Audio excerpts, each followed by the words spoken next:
man in another miscalculated move. Alright, so the woman who was on stage with Drake in the resurfaced 2010 video speaks out and says it was nothing then and still nothing now.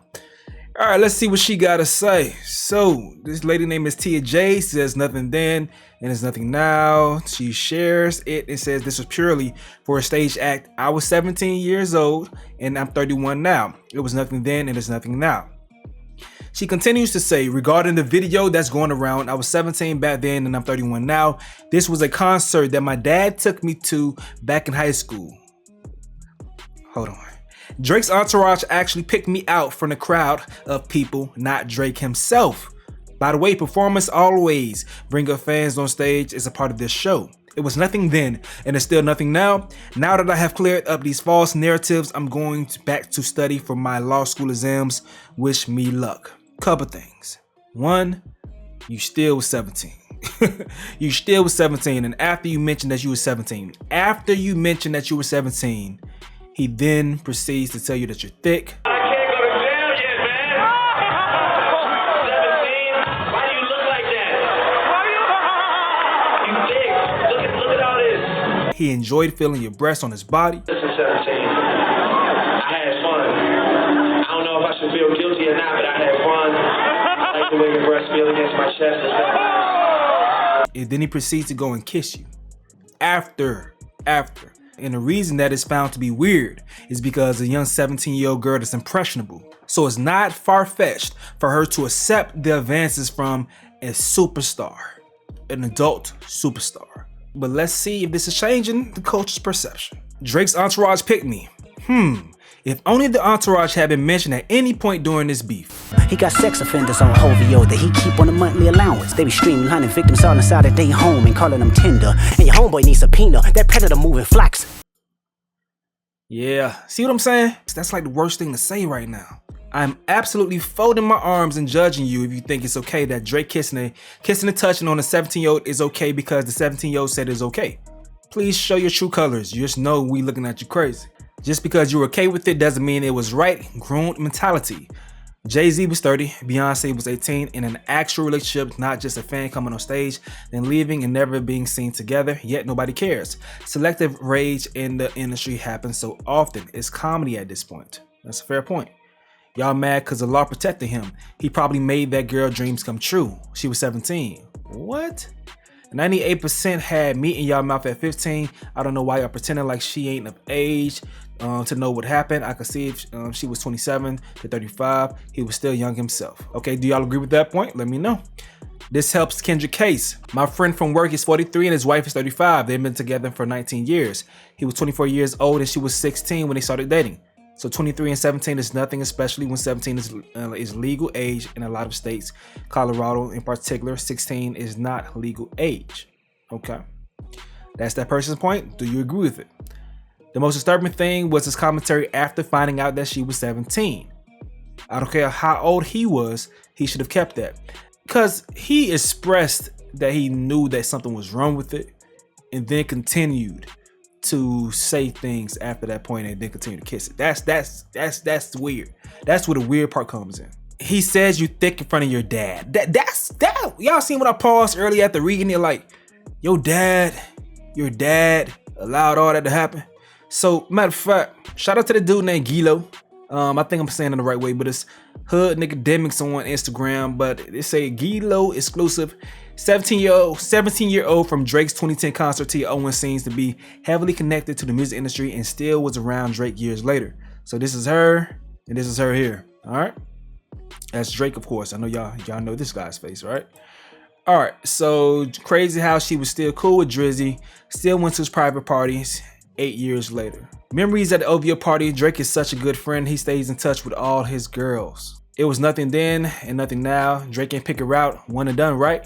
Tia Owens is a smart girl and has worked at Universal Music Group. Coincidence, her ex-boss is Drake's boss. You say rich baby daddy, it's like Drake has a rich baby daddy named Lucian and Universal. Wow. He's like, like, man, my daddy got it. You know what I'm saying? It's like, my daddy controlled the spins. My daddy got the DSPs. My daddy. Drake has a rich baby daddy. named Lucien. So all of his streams in the number ones is controlled by someone named Lucien. Well, Lucien worked for people who control the banks in Africa. And this is her and her dad with several other people in the industry, you know. Whoop. You got Jay, you got Chief Keef, you got Future, you got DMX, rest in peace. And they also own a successful recording studio where labels artists also go. Like, you could read into it, it could be an understanding of why she wanted to go ahead and quiet the noise. Who knows if she had any further interaction with Drake or not? We don't know. That doesn't take away from the interaction that we did see being extra weird. Kudos to her for working her way up in the music industry regardless. But yeah, that's that right there. I just wanted to bring this information to y'all and y'all can do what y'all want with that. Now, there's been more conversations around the culture about the whole beef. We got Russell Simmons reacting and he's kind of upset with Kendrick and Drake. Check this out right here. And there's always been a rap beef, but never so much excitement. And again, I know it's like pro wrestling, as Rick Rubin used to say. And it's okay to have these, I guess it's okay to have these skirmishes. I remember saving lives. I mean, I would get in the middle of people who were going to kill each other. Many, many times I saved the lives of rappers or saved them from clashing in ways that were not just verbal. And I see now one thing leads to another. Call this guy a white boy or a pedophile. Call this guy, even saying, oh, look, I raised my children properly. That's my focus. I'm a real man because I do the following. Shit, I can't feel good if you're not quite the same man he is. Every little punchline is hurtful. And they lead to more hurtful punchlines and to gunplay. How many people have died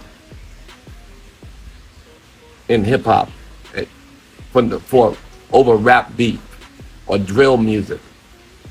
This idea of using our poetry to tear each other down is the lead thing on Instagram. More important than anything else. More important than destruction of the environment. More important than anything. The possible world war. More important than anything. People say, oh, I just need entertainment. That way I don't go crazy from all the real world stuff. And I get it. But what kind of entertainment are we consuming? Is any of it really uplifting? Or helping us to be better or happier? Do we feel better when people are down so we can feel up? We have to look inside ourselves and try to look up and be excited about our brother's rise, not his fall. So when you tear someone down, or when you watch someone tear someone down, try not to get so excited. I know it's fun to watch to some people. If I had a nickel for every nasty meme sent to me by people whose lives were enhanced and built by Sean Combs. It's like, seems a bit hypocritical since the only reason you have a life is you worked for him, or he gave you a job and or lifted you up somehow. Watching our brothers fall is hurtful.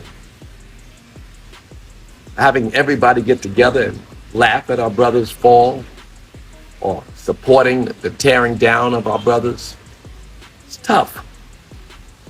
They may think it's, entertaining. Some of the memes are funny, right? But we have to look up, train our mind to see the good in things and not the negative. It's a quick spark. It's a quick spark. Oh, that's interesting, that's funny, and then our gut hurts. You ever be around someone who's gossiping and they say, guess what happened to so-and-so?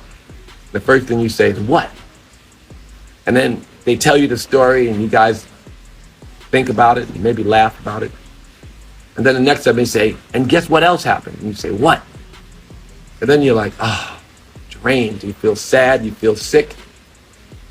You feel depressed even, because you have participated in so much negative talk that now you feel negative. This is why we go to church or to kirtan and sing to Krishna or to God or to talk to the rabbis, the reverends, and the imams, so we can lift ourselves up. And if we can have uplifting dialogue amongst each other, more often than not, we will feel better, be happier, live longer, and be part of a different cycle, one that spins us up rather than tears us down. That's it. I'm going to just share that. It's nothing too new. I was just meditating with a bunch of people and I said, life is like a movie. Just watch in amazement, get popcorn, be present and watch. The doer gets his instruction from God. So just try to get God's instruction. He will not tell you to do this dumb shit. He'll tell you to do something else. He'll tell you to turn away from the dirt, turn towards the uplifting and inspiring things. Try your best. It's tough. We live in a very toxic world. Try to be good. The word good is funny, but you know what it means. It seems simplistic. If you want to be happy, be good. That's it. Have a beautiful day, yogis. Now, I made a report earlier that there was a shooting at Drake's house where a security guard was injured, but it looked like this was a random fan. So I don't know, but it's crazy that Russ said this and then that followed. I mean, you've been around hip hop long enough, you know the fans are energized like crazy, and sometimes the crew members are energized like crazy. Crew members, at least they're close by, so you can tell them to stand down. But some random fans, you never know, man. Fans, they go too far. Do y'all see how these people are arguing online? Now, other people are going to look at this situation saying, okay, Russ, of course you're speaking from this perspective with things that you have going on, man.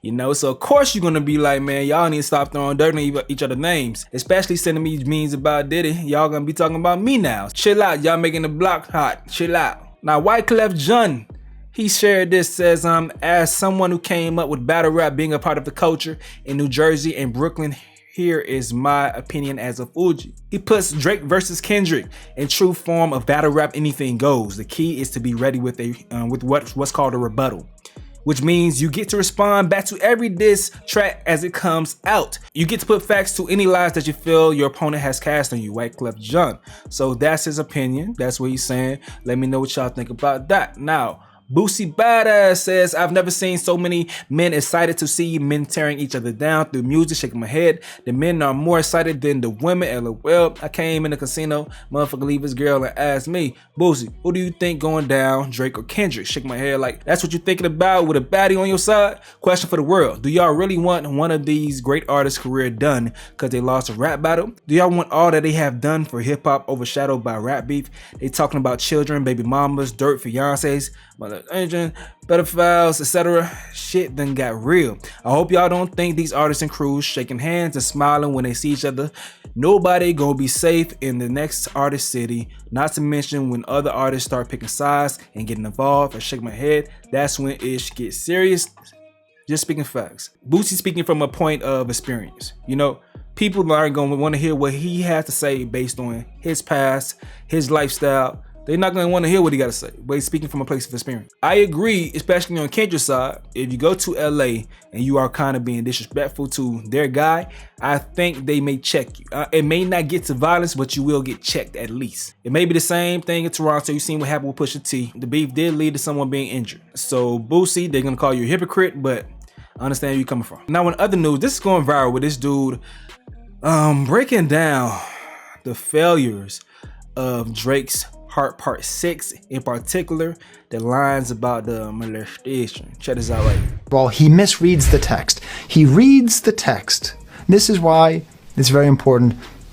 Critical thinking skills are very important. This is why it's the most important thing you can learn in college is critical thinking, reading comprehension. I'm not trying to be patronizing. I'm just trying to be honest. I'm trying to be clear. It is the fact that one could listen to or read the lyrics to the song Mother, I Sober and conclude that Kendrick himself was sexually abused is completely against the sense of the text. The text itself is about generational trauma. and about the fact that his mother assumed that he must have been abused because of the abuse that she suffered herself. It's about the presumption of it, not about the fact of it. He wasn't touched, but he was still affected because he was constantly chasing manhood. But Whitney's gone. By the time you hear this song, she did all she could.